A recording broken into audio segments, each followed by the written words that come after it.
pinakamahal na Panginoon sa Kristo kan tayo patunay patnubayan, gabayan po ng ating pinakamamahal na Panginoon Jesus. Amen. Praise the Lord. Hallelujah. Opo, dakilang mapagpalang ang banal sa langit sa makapangyarihang pangalan mo, aming pinakamamahal na Panginoon sa Kristo. Sa panandalangin ng taong nilang isa na may minamat ginagalang pastor, evangelista, Villarmeda, and the prophet of God. Misa pa po kami nagbubuo, nagpasalamat sa bawat yugto ng aming panalagawan, pinagparti ng isan, sa iyong patuloy na pagkilos sa aming kalagitnaan, sa iyong patuloy na pagkapadama na matamis sa presensya, patuloy ka na sa amin sa tutuwi ng O Diyos, hallelujah. Subalit bago po yan, bisa pa kami buong pagsusumamo, buong pagpapakumbaba, himi ng kahabagan ng kapatawaran sa lahat ng amin nagawang pagkakamlip, kukulang pagsalansan sa mga kalooban, patawarin mong bawas sa amin, O Diyos, hallelujah. At sa bahaging ito ng pagdala ng Ebanghelyo ng kaligtasan tunay sa gana akong wala akong magagawa, ikaw po ang maglagay ng matama sa sa aking bibig, doon ng spiritual pala, simpleng kaparaanan, maintindihan ang ibig ng mga baguhan, mabisip kita matatiyan, maging sa lahat ang work was pure toward the world. Ito po aking samot panalangin sa mga pangyarihang pangalan ni Jesus at aking sinasaway ang lahat ng hadlang nagkaaway, damas of hindrance sa dungeon and belief, cast out from them and bind the power. That's the anointing Lord, this we pray. Amen, amen. Hallelujah. Praise the Lord. Purihin po ating pinakamamahal na Panginoon Kristo. At unatigit sa lahat, ako na nagpapakabot po ng pinakamataas na pagpupuri, pagwalhati, pagdilat, pagsamba sa ating pong pinakamamahal na Panginoon Kristo na pinagbubukal ng pagkapalat biyaya. And I give the full honor and respect to our beloved noble Pastor Evangelist Villarmeda, the end-time prophet, loving God. We love you so much po, mga pastor, and we always try to remember the blessed members and teaching of our beloved number some Pastor Lindsay Almeida.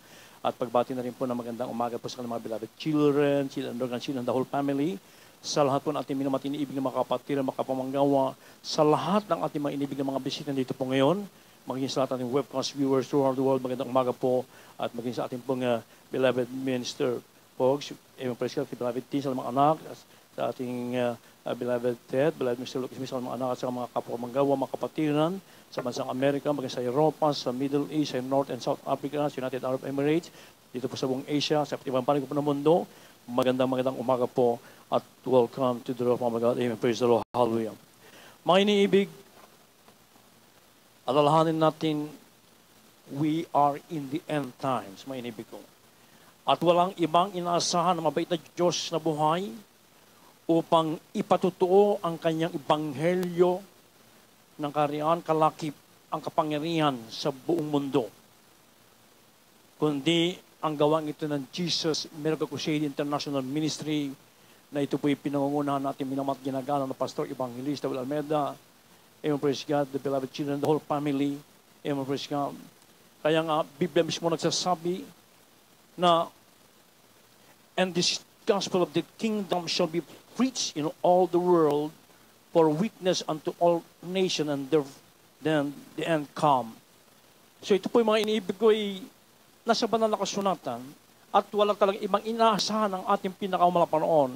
Bagamat maraming nangangaral ngayon, may iniibig ko, subalit yung talagang totoong mga ngaral na salita ng Diyos ang kanyang hinirang na ito po'y dapat ipangaral yung kapangyarihan ng ating pinakamahal, ipapatutuo yung pong dakilang himala ng ating pinakamamahal na panahon. Kaya ating mga basa dito po sa from the Gospel of St. Matthew, chapter 24, verse 14. Kindly po.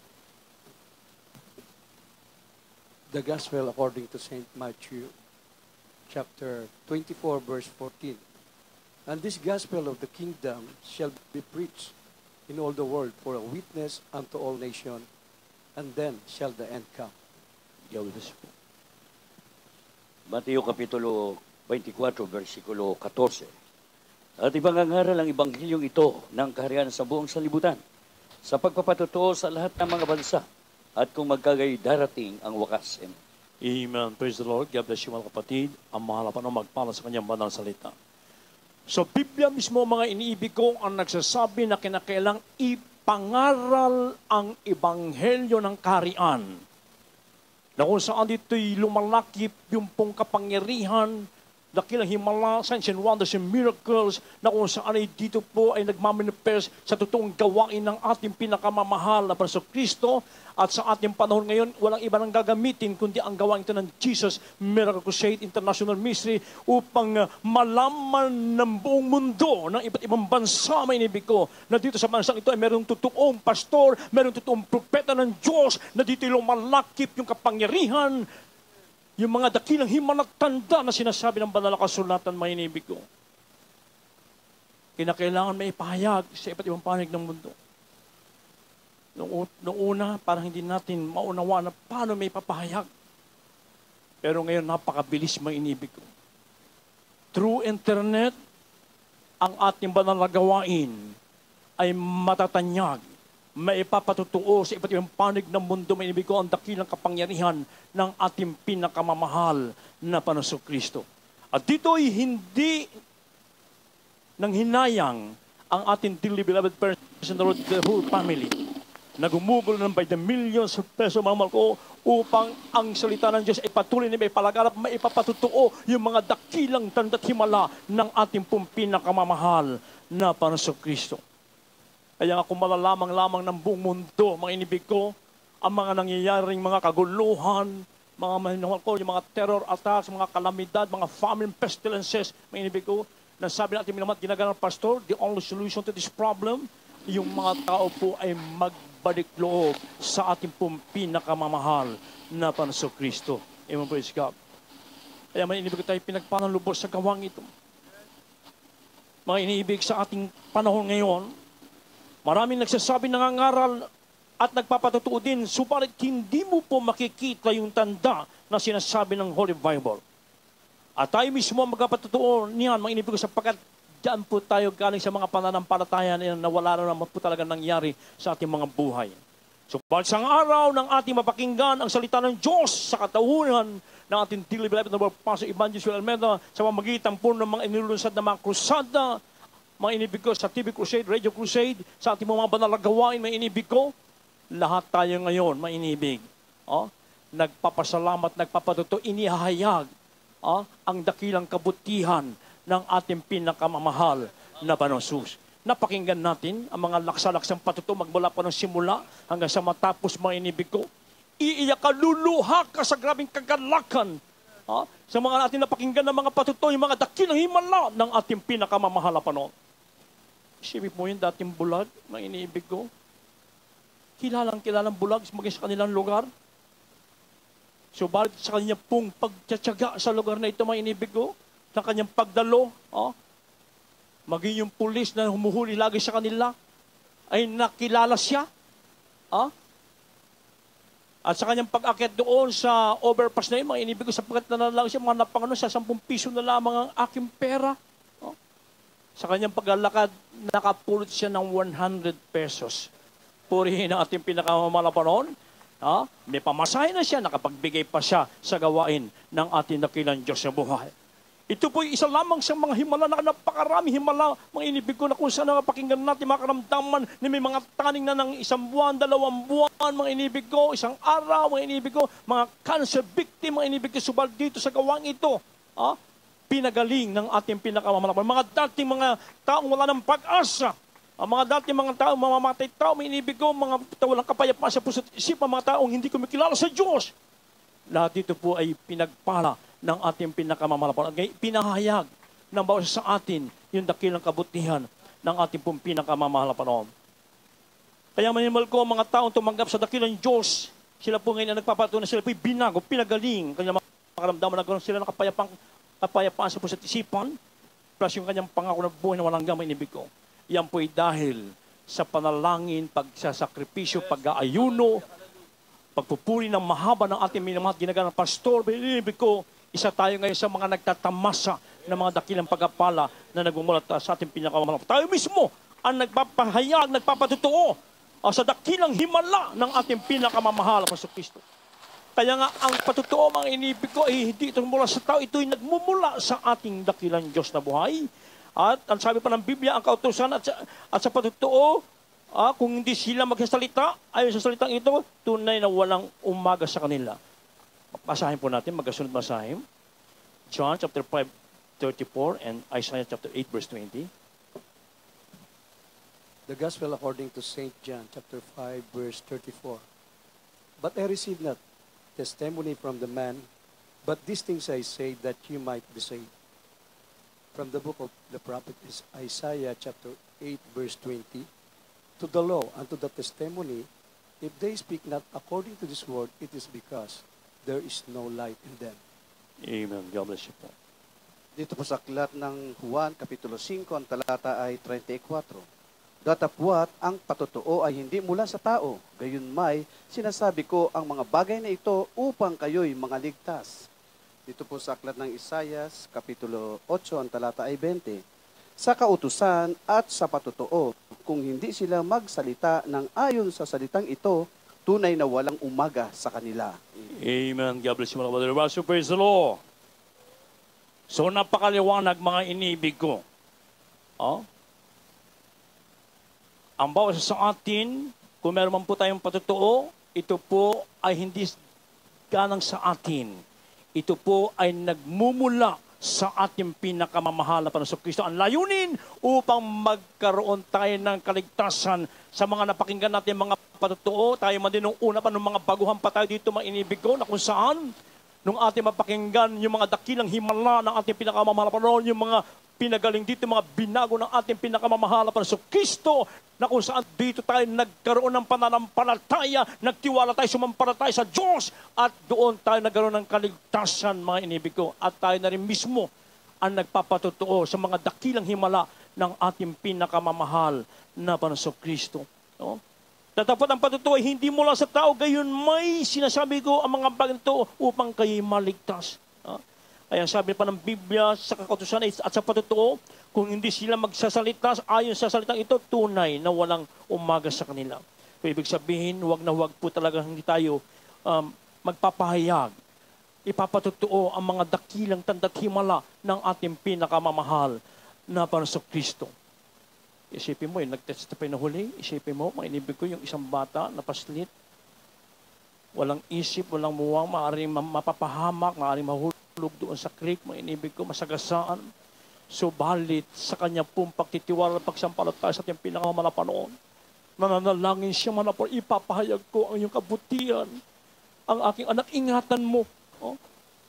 Sa panahong ito, mga inibig ko, maaaring kuhanin yan ng mga sindikato, gawin na lamang mamamalimos, katulad isang nagpatutuo ka dito kanina, yung mga una. Oh? Pero dahil sa kapangyarihan ng Diyos, dahil meron isang propeta ng ating pinakamalapan na walang siyang araw-gabi, lahat ng ating mga panalangin daing dinirinig ng ating dakilang Diyos na buhay. Amen, praise God. Kaya wag na wag daw po natin ipagsasabi ang mga kabutihan ng ating pinakamalapan. Magsasalita tayo. Sabi ng banal na kasulatan, ipagsasabi natin ang dakilang kabutihan ng Diyos. Wag na tayong lalayo sa ating mga unseblabos, sa ating mga kapitbahay. Ipahayag natin, ipatutuon natin na dito sa gawain ito ng Jesus Miracle Crusade International Ministry na merong isang totoong pastor, merong totoong propeta ng Diyos, merong talagang totoong dakilang Diyos na nagbabago, nagpapagaling ng mga karasal, mga karamdaman, naghahangon ng mga kahirapan. Oh? Dito po yan lahat sa gawain ng ating pinakamamahal na Panginoon. Oh? At pag hindi mo rin ipahayag, walang karaw ng sabi dito sa banal na kasulatan, tunay na walang umaga sa kanila. Ibig sabihin, walang pagkapalang darating sa atin, may inibig. Kaya wag na wag po nating ipagkakait sa ating mga kababayan, mga mahal natin sa buhay, ang dakilang kabutihan ng ating pinakamamahal na Panginoon. Amen, praise God. Kaya nga dito sa banal na kasulatan, mga inibig ko, na kung saan ay may babala ang ating pinakamamahal na Panginoon, sapagkat sa ating panahon ngayon ay talaga naman pong marami ding mga nagpapatutuon, nangangaral ng salita ng Diyos kuno, mga iniibig ko, na kung saan ay sa kanilang mga gawain ay nandun malakip din ang mga tanda't himala. Subalit pag ikaw ay nandun, mga inibig ko, sapagkat dati naman na rin tayong galing dyan sa mga lugar na yan, wala namang kahit nga galis hindi gumagaling, mga inibig ko. Pero dito sa gawang ito, mga inibig, walang marikit na salita, walang enticing men's words of wisdom, kundi ito yung demonstration ng kapangyarihan ng Diyos na nagmula sa ating pinakamahal na Panginoon. Sa pangaral natin mga ginagawa ng pastor, mga inibig ko, tayo po ay nagkaroon ng panampalataya, nagkaroon tayo ng kaligtasan, mga inibig ko. Kindly, pakibasa po sa 1 Corinthians chapter 2, verses 4 and 5. 1 Corinthians chapter 2, verse 4 and 5. And my speech and my preaching was not with enticing words of man's wisdom, but in the demonstration of the Spirit, and of power, that your faith should not stand in the wisdom of men, but in the power of God. Amen. God bless you po.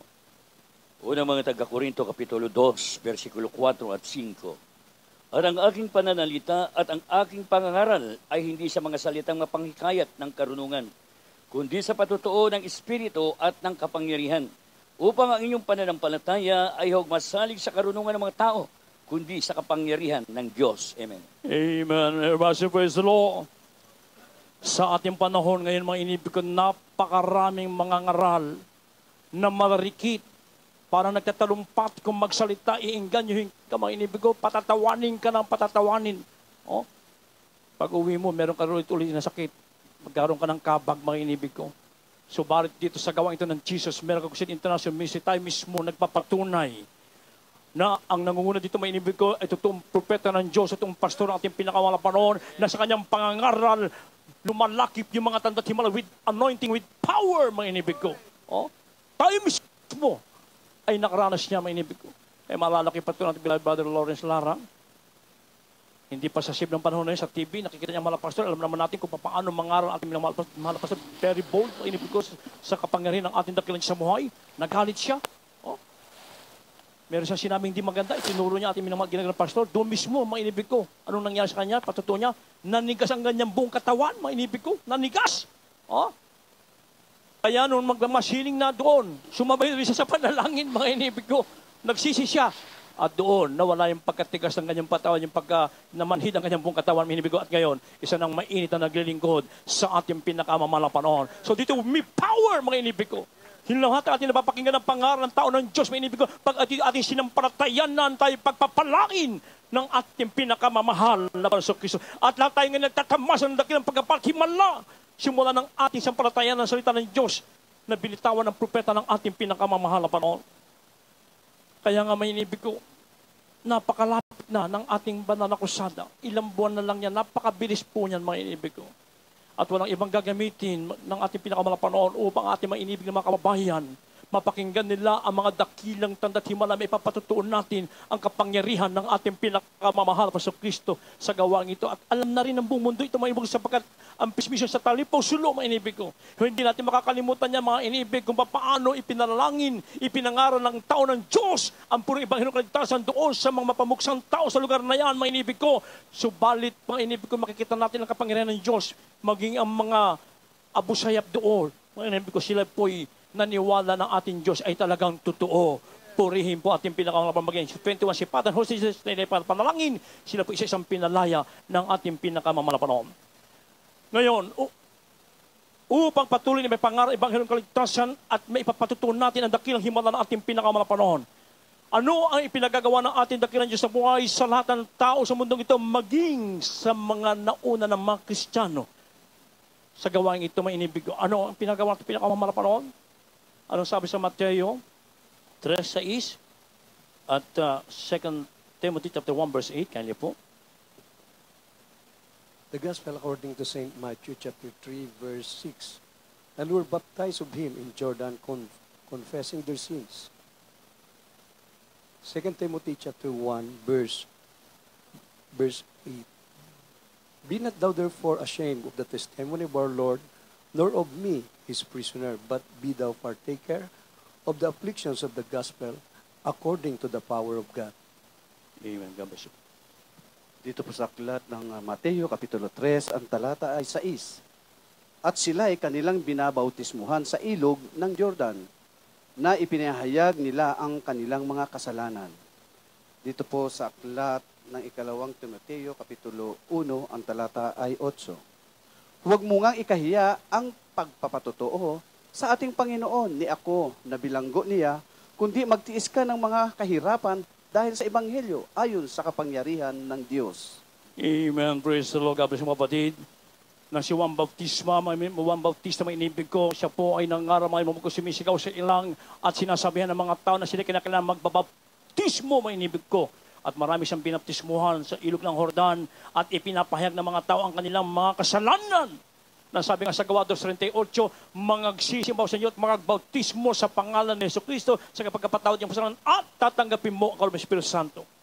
Ito po ang dapat gawin ng lahat ng tao sa iba't ibang panig ng mundo. na sila po'y kinakailangan mabaptismuhan sa pangalan ng ating pinakamamahal na Kristo. At pag sila nabaptismuhan sa pangalan ng pinakamamahal paron, may mong praise God, na sabi man naman ng Marcos, Acts chapter 1 verse 8, but ye shall receive power, and that the Holy Ghost is come upon you, and ye shall be witnesses unto me both in Jerusalem and all Judea, and in Samaria, and unto the uttermost part of the world. Oh. Magkakaroon ka pala ng kapangyarihan pagkatapos mo mabaptismuhan sa tubig sa pangalan pinakamahal panon, yung Holy Spirit man sa iyo, meron ka ng kapangyarihan at ngayon ipapahayag mo na, ipapatutuman maging saksi ka sa lahat ng tao sa iba't ibang panig ng mundo ito. At yun ang ginagawa ng gawain ito ng Jesus Miracle Crusade International Ministry. Ipinapahayag ang dakilang himalatanda ng ating pinakamamahal panoon na meron Diyos na nagmamaskala, meron Diyos na nagmamalasakit, sapagkat ang Diyos ay walang kasiyahan sa kamatayan ng mga tao masama, kundi mga tayo magbalik loob at manimbalik sa ating pinakamamahal panoon. At sa atin naman po na mga tinawag natin pinakamahal panoon, huwag na huwag daw po natin ikakahiya ang pagpapatuto sa kapangyarihan sa mga nakakarinig, magkaroon sila ng sampalataya, magkakaroon sila ng kaligtasan, may inibig ko. At yan po nangyari sa bawat sa atin. Kaya nga tayo mismo, hindi na tayo dapat puntahan sa ating mga pwesto, may iniibig. Tayo mismo ang pupunta roon sa lugar ng beloved brothers and sisters information upang magpatala ng mga dakilang patutuo ng ating pinakamahal na ginawa sa ating buhay. Amen po ba? Purihin po ating pinakamamahal na Panginoon. Mga iniibig, napakinggan natin, kung nasubaybay natin mga dakilang himala, mga pato kanina, iiyak ka sa kagrabing kagalakan, kasiyahan, nagmula sa ating pinakamamahal na Panginoon. Kapag nagawa natin ang mga bagay na yan, mga inibig ko, may pangako pang ating pinakamamahal na Panginoon sa bawat sa atin. Sa lahat na tumanggap sa ating pinakamamahal na Panginoon sa Kristo, na kung saan ay tayo tatatakan, meron tayong seal, na siya nga ang Diyos, na ating totoong Diyos, may inibig ko. Last verse, John chapter 3, verse 33. The Gospel according to St. John chapter 3, verse 33. He that had received his testimony had said to his seal that God is true. Amen. God bless you. Juan Kapitulo 3, versikulo 33. Ang tumatanggap ng kanyang patutuo ay naglagay dito ng kanyang tatak na ang Diyos ay totoo. Amen. Amen. Praise the Lord. Nang tinanggap ng ating pinakamahal panoon, tayo po'y tinataka ng ating dakilang Diyos na may meron tayong seal, mga inibig ko, na nagmula sa ating pinakamahal panoon, na yung pong kanyang dakilang himalap, tanda at ating ipinapatuto, ipinapahayag natin na siya talagang totoong Diyos, mga inibig ko, na ang gawain ito ay totoo, mga mahal ko. Sa gawain ito, meron tayong totoong dakilang Diyos, meron tayong totoong propeta, totoong pastor, na sa kanilang panalangin, pagsasakrisyo, pag-aayon, mga inibig ko. Isa nga tayo ngayon sa nagtatamasa ng dakilang pagkaparat himala, sapagkat pag tayo po'y tumanggap sa ating dakilang sa buhay, yung seal na itinatak sa ating at pinakamapanoon, tayo po proteksyonan sa lahat ng bagay, iingatan tayo, ililigtas tayo sa anumang kapahamakan, mga inibig ko. Kahapon, Friday, mga inibig ko, ang aking pong beloved second son, tungo ng Dubai, mga inibig, sa po nadala natin minamahal General Pastor na pag-pray po nung Wednesday sa kabagan natin na siyang buhay. Akin po hinatid dun sa airport hanggang doon sa may loob na immigration, tinignan ko po siya ron sa habang nakapasok po sila kasama ng mga kasamahan niya. After 12:30 po kasi yung flight niya, mainibig mag-take off sila. After an hour o tumawag sa akin yung aking anak po, na pagtamang pagdating namin sa bahay. Makikita natin ang kapangyarihan ng ating pinakamamahal panoon. Yung mga tinataka ng ating dakilang Diyos sa buhay, na ang ating Diyos ito'y totoo, at ang kanyang propeta ay totoo, mga inibig ko. Mga inibig ko, kung hindi totoo ang dakilang Diyos sa gawain ito, mga inibig. Yung kanyang sa kinasakyang aeroplano, mga inibig ko, yung dalawang engine turbine, mga inibig, ito po'y umusok. Nag-spark na ito, mga inibig. Kinakailangan nila na sila bumalik, pero ang tendency, 50-50, mga inibig ko, magka-crash ang aeroplano, mga inibig. Nung makita ng anak ko na yung mga flight stewardess doon, nakayuko na nanalangin, nag-iiyakan yung mga iba, mga inibig ko. Ang aking anak yung dinahiyang lumuhod at itinasang kanyang kamay, nanalangin, nagsisi sa pundalahan ng mga pastor. Sabi niya, mahal na Panginoon, Iligtas mo ako dito alang-alang sa mga kaligtasan pa na naman nandito mga tao. Ang sinakyan niya, Airbus 300, mahigit 300, ang naman ng mga 320 po yan, mga inibig. At mismo, mga inibig, sa 40,000 feet high, mga inibig ko, above sea level. Mga inibig ko, yung pong aeroplano na yan ay talagang para bang dinuduyan yung ilalim, mga minamahal ko, at yung umuusok yung engine niya, mga minamahal, na kung saan ay talagang bubulusok. Subalit dahil meron tayo isang propeta ng Diyos, at ang ating Diyos ito'y totoo, mga inibig ko. Yung aeroplano, mga inibig ko, ibinalik dito sa Terminal 1, unharmed. Ito yung nakapag-touchdown, mga inibig ko. At grabe, ang katuwaan ng mga pasahero, mismo yung piloto, iniisip niya na yun ang kanilang huling araw, mga inibig ko.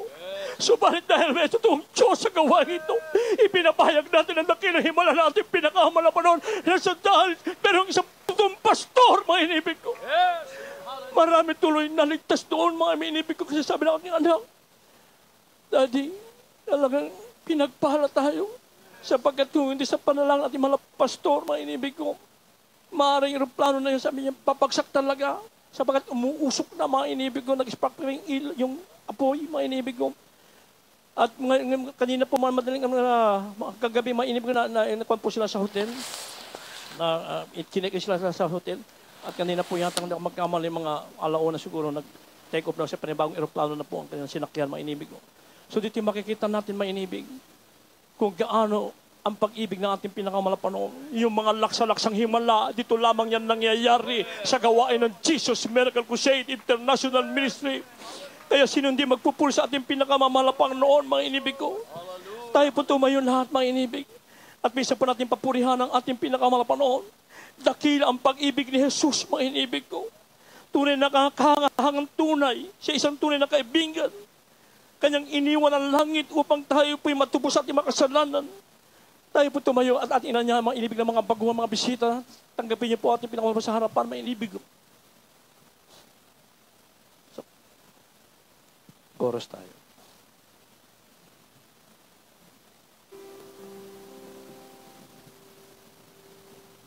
Dakila ang pag-ibig Yes, amen. ni Hallelujah.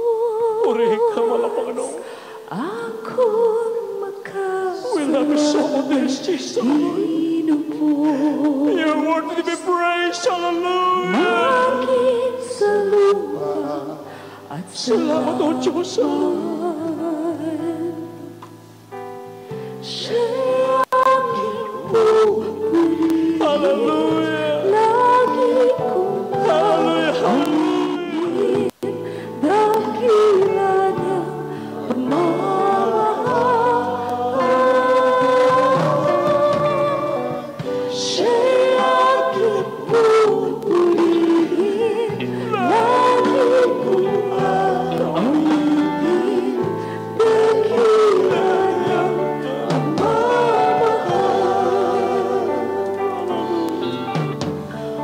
O inibig, alalahanan natin, bulay-bulayin natin ang pag-ibig ng ating pinakamamahal. Isipin natin kung ano ang dati nating kalalagayan na tayo wala pa sa gawang ito ng ating dakilang Diyos na buhay. Mahal ilan sa atin, patungo sa pagkapahambang, walang pag-asa, mga inibig ko. Subalit sumili sa atin ang kaliwanagan. Ginamit ang kanyang manang ng propeta, ang kanyang totoong pastor, mga inibig ko. Lahat tayo ngayon pinagpana, nagtatama sa nagaling pagkapana, nagpumula sa ating pinakamalapano. Isipin natin yung mga pagkabago natin buhay. Yung mga karamdaman pinagaling sa atin natin pinakamalapanoon. Huwag natin itatago yan. Ipapatutunan natin yan, mga inibig ko. Ipapahayag natin na nagilang kabundihan ng ating nagilang Diyos na buhay. Maging sa lupa at sa langit man. Siya'y aking pupurihin. Lagi kong pag-ibig.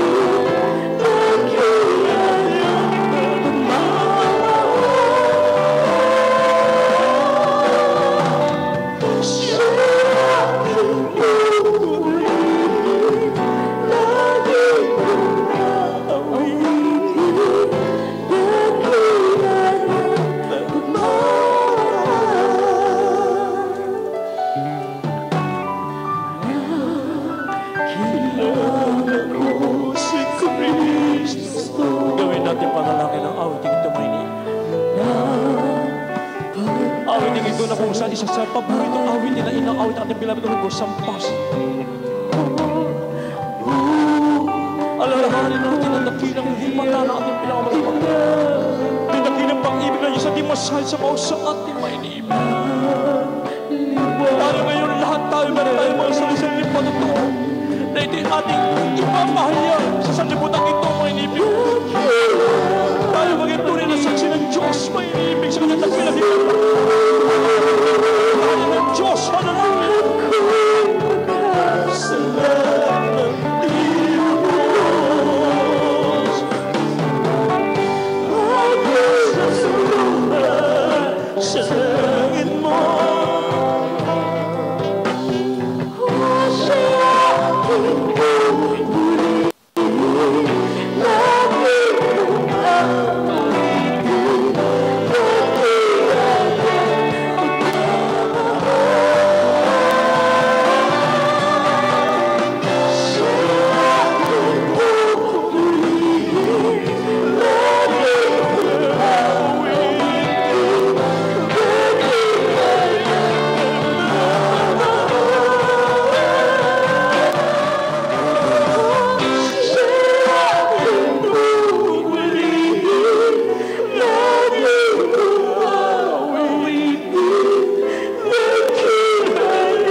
Pinagpara sa mundong ito.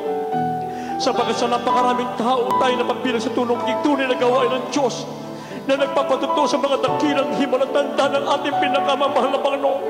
At wala nang ibang inaasahan ng ating nakilit sa buhay kundi ang gawain ito ng Jesus pero kung sinintras yung ministry sa katawan ng kanyang banal na propeta, mga inibig ko. Kaya lahat tayo, mga inibig ko, itong tamang panahon tayo gumawa sa harapan ng ating pinakapanahon. Sa harapan ng 65 Bisbisan Anniversary Crusade, mga inibig ko, pagkaisahan natin ito, ipahayag natin ang dakilang himala ng ating pinakapanahon na sa bansang ito, meron itong pastor, meron itong propeta ng ating pinakapanahon sa mga tao na layo sa kanya, may lapit natin sa ating pinakapanahon. Ay habang sa ating kanagitan, matapos sa pinakapanahon, patuloy natin awitan ang ating pinakapanahon. Hallelujah!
ating pinakamalapang sa ating mga iniibig na mga baguhan.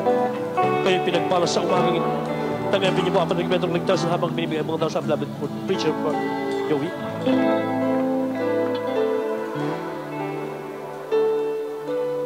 Amen. Praise the Lord. God bless you po.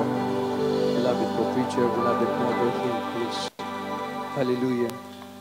Dakila ang pag-ibig ng ating pinakamamahal na Panginoon Jesus. Sa mga narito mga bisita, mga baguhan, tunay po na kayo lubos na pinagpala. Maraming tao ngayon ang dinaranas nila yung karimari-mari na kalalagyan, na kapahamakan. Ngunit sa bawat banal na gawain, maging sa overnight prayer na ito, kahanga-hanga ang lahat ng gawa ng ating pinakamamahal na Panginoon Jesus. Siya po ang may nais. Ito'y kalooban ng Diyos kung bakit po kayo narito. Meron pong 4 na reglamento ng kaligtasan. Una po ay ang pananampalataya sa ating nag-iisang Diyos, ang Diyos na nagkatawang tao at tumubo sa atin, sa ating mga kasalanan, sa magitan ng kanyang banal na dugo sa krus ng Kalbaryo. Siya ang ating pinakamamahal na Panginoong Hesus. Pangalawa po, yung pagsisisi sa kasalanan. Ito po'y kumpletong pagtalikod at hindi mo na babalikan ang makasalanang pamumuhay.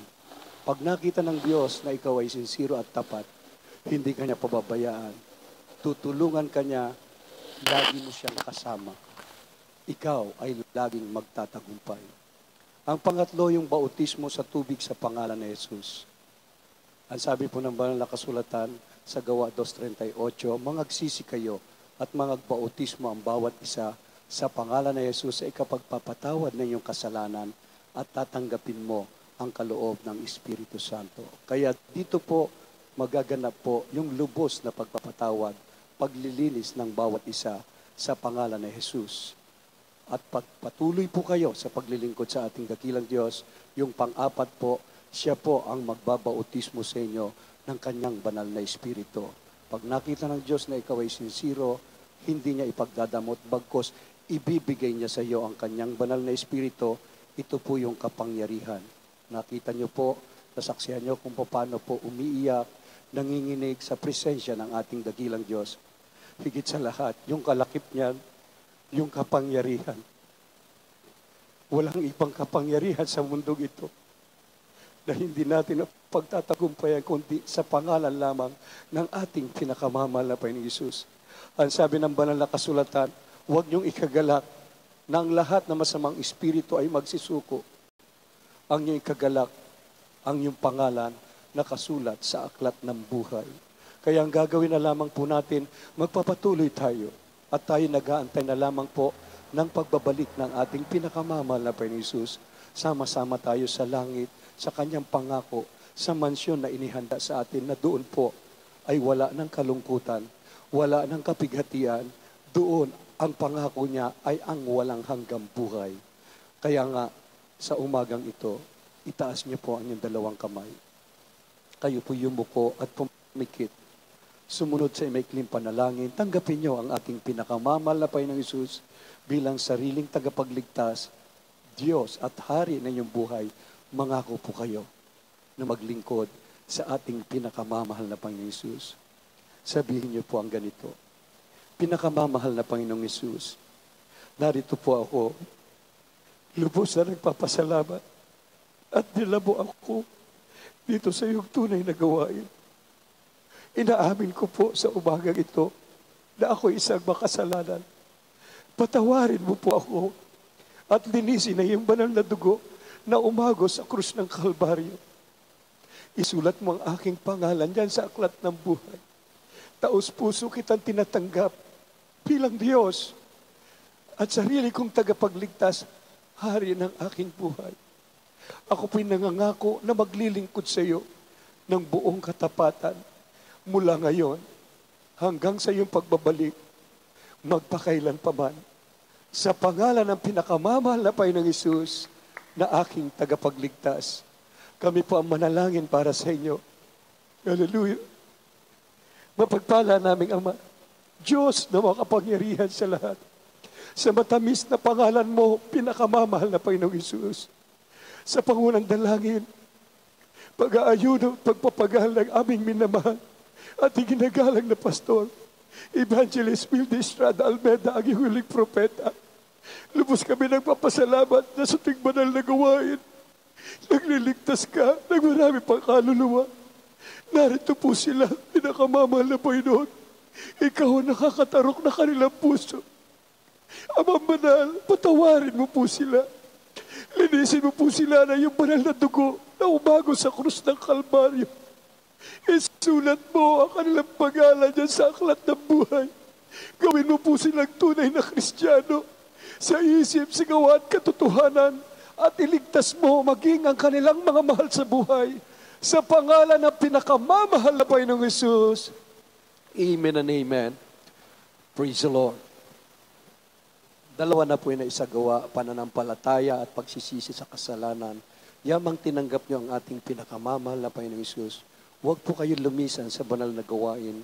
Mga sa ating pagtatapos, kailangan po magpabautismo po kayo upang lubos po kayong patawarin, uuwi kayong may kagalingan, may kapayapaan, may kasiguraduhan, higit sa lahat ang buhay na wala hanggan na pangako ng ating pinakamamahal na Panginoon Hesus. Kaya magpatuloy po tayo sa paglilingkod. Ang sabi po ng banal na kasulatan, ang magpatuloy, ang magtiis hanggang wakas, siya lamang at naliligtas. At huwag lamang po makontento na kayo lamang po. Dalhin niyo po, imbitahan nyo ang inyong mga mahal sa buhay, mga kaibigan, sino mang makilala ninyo, ipakilala nyo sa buong mundo na si Jesus ang ating dakilang tagapagligtas. God bless you po at ating ibigay po ang buong pagkakataon sa ating beloved ordained preacher, beloved Brother Louie Angeles, para po sa pananalangin sa pangailangan. Amen. God bless you po sa ating beloved co-preacher, my brother Joey. Tayo po itumako mga minamahal sa ating pangangailangan.